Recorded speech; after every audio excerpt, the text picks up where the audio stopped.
Bonjour, nous recevons Marc Le Fur, député, conseiller régional des Républicains, vice-président de l'Assemblée nationale. Marc, vous êtes confiné à Quintin, sur vos terres ? Tout à fait, je suis confiné en famille, bien évidemment, à Quintin, comme tout le monde. Mais ces derniers jours, j'ai beaucoup progressé avec les nouveaux appareils, les nouvelles conférences téléphoniques. Et vous avez pu suivre la mission d'information hier ? La dernière fois que j'ai pu aller à Paris, c'était pour présider, il y a cela maintenant 10 jours, les travaux de la loi d'urgence, précisément, consécutive à ce drame. Et je disais, hier, vous avez suivi la mission d'information parlementaire par Skype ? Tout à fait. Et ce matin, juste avant notre réunion, nous étions en commission des finances, également avec ses moyens modernes, et on examinait un certain nombre de sujets liés à nos entreprises, à l'emploi, à l'activité. Alors la Bretagne est une des régions les moins exposées, on est plutôt en arrière du front, et d'ailleurs on reçoit des blessés, des malades par TGV. Est-ce que c'est une bonne chose à votre sens ? Alors c'est vrai que j'ai l'occasion d'échanger avec des collègues alsaciens, ils sont eux très exposés, avec des décès très conséquents. J'espère qu'on évitera tout cela en Bretagne. En tout état de cause, il faut manifester notre solidarité, bien évidemment, avec les autres régions, et il faut nous préparer nous-mêmes, c'est essentiel. Est-ce que la Bretagne sera la première région déconfinée dès lors qu'elle est moins touchée ? Le Premier ministre nous a annoncé qu'il y aurait un échelonnement du déconfinement. Par qui commencer, je ne sais pas dire. Alors, la gestion de cette crise sanitaire, malgré les gros yeux que fait le président, elle révèle des défaillances, des ruptures en termes de stock, de multiples pénuries, tests, masques, médicaments. Est-ce qu'il y a une faute grave d'anticipation à vos yeux ? La pénurie, elle est considérable. Les personnes qui travaillent auprès des personnes âgées n'ont pas de masques, n'ont pas de protection. Les EHPAD manquent encore de masques. Les foyers de vie, les maisons de retraite, etc. également, les résidences d'autonomie, comme on dit maintenant, manquent de masques. Les pharmaciens, pour eux-mêmes, je viens de l'apprendre, manquent également de masques. On a un vrai souci, une vraie difficulté. Ne nous le cachons pas, c'est une vraie défaillance.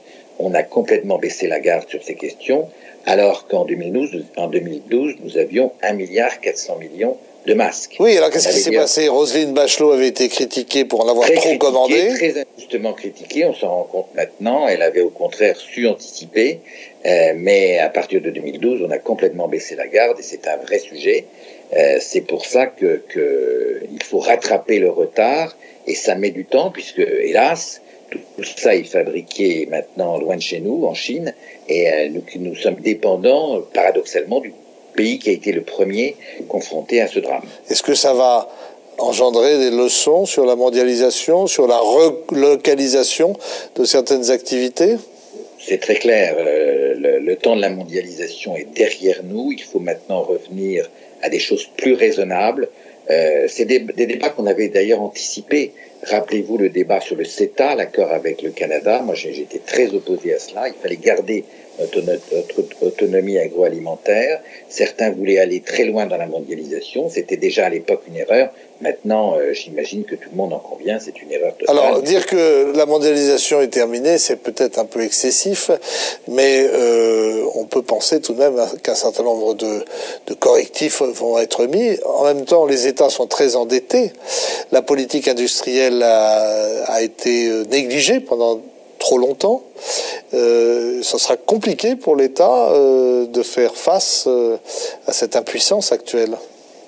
Tout à fait, c'est pour ça qu'il faut saluer aussi toute notre filière agroalimentaire. Elle a le mérite d'exister, elle a le mérite de se battre. Pour le moment, elle tient. Et je tiens à saluer tous ceux qui travaillent dans les champs, dans les usines, qui tiennent, tous ceux également qui assurent la distribution. Aujourd'hui, la caissière de supermarché, elle fait un travail tout à fait plus que respectable. Elle prend des risques pour elle-même pour assurer notre approvisionnement alimentaire et tout ce monde doit être salué. Il faut, à l'évidence, renforcer la politique agricole commune, revenir à des fondamentaux très simples, produire au plus près, assurer une garantie. C'est la vieille sagesse populaire, si vous voulez. Il faut que les greniers soient pleins Il faut anticiper des crises. Et nous étions dans un monde qui avait, lui, valorisé au contraire le zéro stock, qui valorisait les startups et toutes ces choses. Alors que maintenant, il faut savoir dire que nous avons besoin d'une industrie nationale comme d'une agriculture nationale. Il y a eu beaucoup d'incohérences dans la gestion de cette crise, en tout cas au début, notamment le maintien du premier tour des municipales. Vous avez, votre parti, ainsi que le président du Sénat, Gérard Larcher, fait pression sur le chef de l'État pour que ce premier tour ait lieu. Vous le regrettez aujourd'hui ? On fait une très mauvaise querelle à Gérard Larcher. La décision a été prise par le président de la République, par le Premier ministre, alors même qu'eux disposaient d'informations sanitaires dont ne disposaient pas les autres, et en particulier ceux qui ne sont pas au pouvoir aujourd'hui. Donc la décision, elle est clairement le fait de l'exécutif. Le chef de l'État a évoqué un report des élections du deuxième tour des municipales au-delà du 21 juin, mais ça obligerait du coup à décaler les élections sénatoriales ? Alors c'est plus qu'évoqué, puisque c'est dans la loi. À la mi-mai, en fonction de l'état sanitaire, on décidera si oui ou non le deuxième tour peut avoir lieu en juin. S'il ne peut pas avoir lieu en juin, pour les communes pour lesquelles l'élection n'est pas terminée, à ce moment-là, on procédera à un premier et un deuxième tour. Le Conseil régional a mobilisé 100 millions d'euros pour cette crise. Est-ce que c'est trop peu? Est-ce que le Conseil régional a les moyens d'apporter sa contribution, alors que c'est quand même l'État qui est en première ligne? L'État en première ligne, bien évidemment, mais la région doit être présente et nous adhérons à ces décisions. Il faut absolument être auprès de nos entreprises, multiplier les systèmes d'aide. Le sujet, c'est que nous allons être confrontés à une crise de type 1929. Donc il faut être très présent, mobiliser tout le monde, y compris la région, bien évidemment. Le débat que vous avez demandé sur l'Agence régionale de santé, vous avez demandé finalement une audition de son directeur, Stéphane Muliez, semble contesté par certains membres de La République En Marche, comme Pierre Karleskind, qui y voit une instrumentalisation politicienne. Nous nous réunissons le 9 avril. Le 9 avril, nous allons confirmer les décisions qui ont déjà été prises par la commission permanente. Mais nous devons surtout faire un état, pour les Bretons, de la situation sanitaire et de la situation économique. Et pour la situation sanitaire, il m'apparaît indispensable en cette période de convoquer et d'écouter, et éventuellement de questionner, le directeur de l'ARS, c'est-à-dire le responsable de la santé. Les élus régionaux doivent s'intéresser à ce qui intéresse les Bretons. Aujourd'hui, ce qui intéresse les Bretons, c'est la situation sanitaire. Donc je n'imagine pas une réunion de notre part sans que nous évoquions ces questions. Et si nous les évoquons, nous devons les évoquer avec celui qui pilote cet exercice, très compliqué, on le sait bien, mais qui est le directeur de l'Agence régionale de santé. Peut-on critiquer aujourd'hui l'action de l'État sans affaiblir l'unité nationale ? À l'Assemblée, à la conférence des présidents de l'Assemblée à laquelle j'appartiens, nous souhaitons manifester notre sens de l'unité. Tout ce qui va permettre de conjuguer nos efforts est une bonne chose. Il n'empêche qu'on a le droit de se questionner, il n'empêche qu'on a le droit de s'interroger, il n'empêche qu'on a le droit d'exiger un certain nombre de choses de l'État. Et ça peut être utile. Ça peut être utile, c'est même indispensable, et il faut que que la région soit très attentive aussi à la réponse de l'État dans le domaine de l'urgence sanitaire. Est-ce que vous sentez chez le président de l'Assemblée, Richard Ferrand, la volonté, après que la mission d'information se sera réunie tous les mercredis pour faire le point, de créer une véritable commission d'enquête parlementaire avec tous les moyens d'investigation dédiés normalement à ce type de pratique? Il y a deux temps.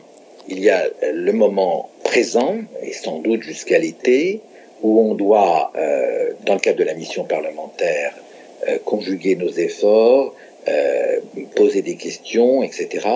Et puis il y aura le temps, effectivement, de la commission d'enquête. D'ailleurs, elle est admise dans son principe. Il faut que nous nous interrogions rétrospectivement sur ce qui s'est passé.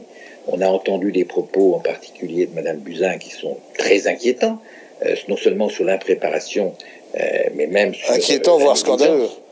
La négligence, pour ne pas dire plus. Donc le propre de l'activité parlementaire, Le Sénat le fera, il faut que l'Assemblée le fasse, et je souhaite que Richard Ferrand ne nous l'interdise pas, c'est d'avoir les moyens de mener une véritable commission d'enquête qui aille au fond des choses, mais le temps n'est pas encore à la commission d'enquête. D'ailleurs, nous ne demandons pas à intenter, mais à partir de la reprise en septembre, il faudra très clairement malgré ça, aller au fond des choses, ne serait-ce que pour en tirer des leçons. Malgré cela, le pouvoir semble assez inquiet. Il y a des collectifs de médecins qui veulent l'attaquer, qui veulent attaquer l'exécutif devant la Cour de justice. Comment vous expliquez cette ébullition du monde médical ? Ce qui est sûr, c'est que notre pays n'était pas préparé, c'est une évidence, n'était pas préparé, n'a pas su anticiper. Nos dirigeants étaient exagérément dans une optique de l'immédiateté, du sondage hebdomadaire.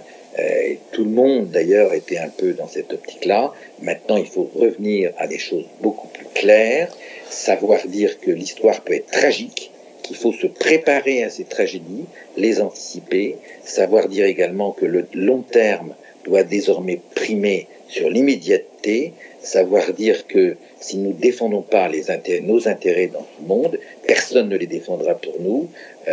Donc il faut que nous nous préparions et il n'empêche, nous devons nous concerter bien évidemment avec les autres pays européens, avec nos alliés, mais en tout état de cause, il faut que nous donnions les moyens de protéger nos compatriotes. Le temps semble un peu suspendu, notamment pour les réformes en cours. Que pensez-vous de la réforme de l'assurance chômage? Que pensez-vous de la réforme des retraites? Est-ce qu'elles devront être appliquées? Est-ce que la réforme des retraites, est-ce que son examen devra être poursuivi? Qu'est-ce que vous pensez? Comment vous voyez la suite et fin du quinquennat? Les choses sont hélas très simples. Quand nous reprendrons nos travaux vraiment à partir de septembre, il nous restera 18 mois. Ces 18 mois doivent être consacrés à la préparation sanitaire de notre pays et surtout à la reprise économique. J'ai évoqué une crise de l'ampleur de 1929, Monsieur le maire le dit également. Donc tout le reste va être secondaire et moi je n'imagine pas que l'on relance des débats comme celui sur la réforme des retraites qui risque de rediviser les Français, alors qu'il faudra concentrer nos efforts et aller à l'essentiel. D'autant que dans la réforme des retraites, rappelez-vous-en, en fait, aucune des décisions n'avait un effet immédiat. Tout était reporté pour la suite. Donc, moralité, l'énergie de notre pays, son unité, devra être concentrée sur l'activité économique afin d'éviter une immense augmentation du taux de chômage. Marc Le Fur, je vous remercie. On se retrouve la semaine prochaine et lundi prochain en particulier avec un nouvel invité sur TBO et TB Sud. Bonne fin de semaine.